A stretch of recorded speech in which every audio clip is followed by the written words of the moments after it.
7 វិធីថែទាំសុខភាពផ្លូវចិត្តអ្នកមនុស្សមួយចំនួនបានមករំលងលើបញ្ហាសុខភាពផ្លូវចិត្តប៉ុន្តែអ្នកមិនអាចមានសុខភាពល្អដោយគ្មានសុខភាពផ្លូវចិត្តល្អបានឡើយដូច្នេះអ្នកគួរយល់ដឹងពីវិធីមួយចំនួន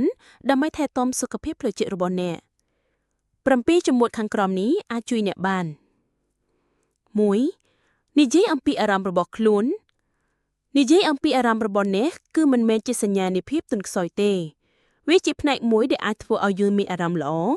និងមានសុខភាពល្អបង្ហាញអារម្មណ៍របស់ខ្លួនទៅកាន់អ្នកដទៃអាចឲ្យអ្នកធូរស្រាលក្នុងចិត្តនិងជៀសផុតពីរោគតានតឹង 2. រៀនពីរបៀបក្នុងការដោះស្រាយជាមួយនឹងភាពតានតឹងព្យាយាមធ្វើអ្វីមួយដើម្បីរំសាយភាពតានតឹងរបស់អ្នកដូចជាធ្វើយ៉ូហ្គាធ្វើលំហាត់ប្រាណដកដង្ហើមចូលជ្រៅកម្សាន្តជាមួយធម្មជាតិឬលេងជាមួយសត្វចិញ្ចឹមរបស់អ្នកចូលចងចាំថាត្រីសយឲ្យបាំងច្រានអ្នកស្រាវជ្រាវបានបង្ហាញថាសំណើចអាចបង្កើនប្រព័ន្ធការពារសម្រាលការឈឺចាប់សម្រាប់កាយនិងជួយកាត់បន្ថយភាពតានតឹង 3. ហូបចុកល្អខួរក្បាលរបស់អ្នកត្រូវការសារធាតុចិញ្ចឹមចម្រុះឲ្យបានគ្រប់គ្រាន់ដើម្បីអាចបំពេញមុខងារបានល្អក៏ដូចជាសរីរាង្គកាយដទៃទៀតក្នុងរាងកាយដែររបបអាហារដែលល្អសម្រាប់សុខភាពរាងកាយរបស់អ្នកក៏ល្អសម្រាប់សុខភាពផ្លូវចិត្តផងដែរ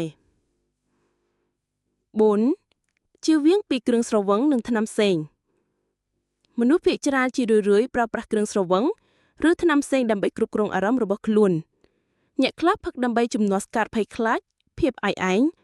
ឬកាត់បន្ថយភាពតានតឹងប៉ុន្តែក្នុងធាតុពិតគ្រឿងស្រវឹងនិងថ្នាំផ្សេងធ្វើឲ្យបញ្ហាកាន់តែស្មុគស្មាញឡើង 5. គេងឲ្យបានគ្រប់គ្រាន់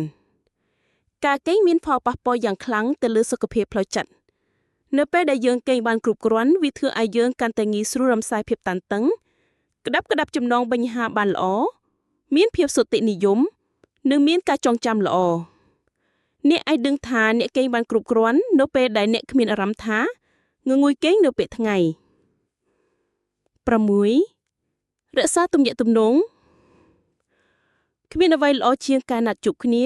ប៉ុន្តែវាមិនមែនតែងតាំងអាចធ្វើបានដូច្នេះអ្នកអាចទូរស័ព្ទទៅរកពួកគេផ្ញើសារ